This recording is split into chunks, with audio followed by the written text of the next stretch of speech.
Hello champions, welcome to the class. আর তোমরা জানো যে সামনে কিন্তু এসবিআই এক্সাম আসতে চলেছে, সেটা ক্লার্ক হোক, পিও হোক, যে কোনো পরীক্ষায় কিন্তু ওয়ার্ড অর্ডার থেকে একটা হলেও প্রশ্ন থাকে। তো আজকে একটা শর্ট ট্রিকের মধ্যে দিয়ে দেখে নেবো কিভাবে ওয়ার্ড অর্ডারকে আমরা পরীক্ষায় ডিল করবো।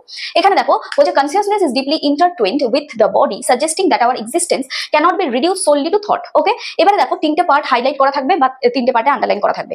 তোমাকে বলছে এই যে নাম্বারগুলো আছে বিসিএ সিবিএ এইভাবে তোমাকে অ্যারেঞ্জ করতে হবে। আর যদি মনে হয় না সব ঠিকঠাকই আছে তাহলে আমরা নো অ্যারেঞ্জমেন্ট রিকোয়ার করে দেবো। ঠিক আছে, তো চলো আমরা গ্রামাটিক্যালি একটু দেখবো। এখানে কি বলছে ইজটা কি গো? ভার্ব। তাহলে ভার্বের আগে কি বসে? নাউন বসে। দেখো consciousness N E double S ness already is a noun form, তার মানে এখানে তো নাউনের জায়গা নাউনই নিয়েছে, তাহলে এর জায়গা এর কোনো চেঞ্জেস হয়নি। নেক্সট দেখো বলছে ইজ ডিপলি ইন্টারটুইন্ড। আচ্ছা, ইজ এর পর বি ভার্ব, বি ভার্বের পর আমরা কি ইউজ করেছি? মেইন ভার্বের থার্ড ফর্ম। দেখো ইন্টারটুইন্ড ইডি, এটা তো অলরেডি থার্ড ফর্মেই আছে, বি এর পজিশন ঠিকই আছে। বলছে এক্সিস্টেন্স ক্যানট বি রিডিউসড। আচ্ছা, রিডিউসটা কি এখানে আনাদার ভার্ব, আর ভার্বকে কে মডিফাই করে? ভার্বকে মডিফাই করে অ্যাডভার্ব। দেখো সোললি এল ওয়াই এন্ডে রয়েছে এবং that is your adverb, right? তাহলে সি এর জায়গা তো সি নিচ্ছে, তাহলে কোনো চেঞ্জেস হচ্ছে না, এবিসি যেমন আছে অ্যাজ ইট ইজ সেই রকমই থাকবে। আই থিঙ্ক ক্লিয়ার করতে পেরেছি। এইরকমই কিছু সঠিক জানতে আজই সাবস্ক্রাইব করো আমার চ্যানেল।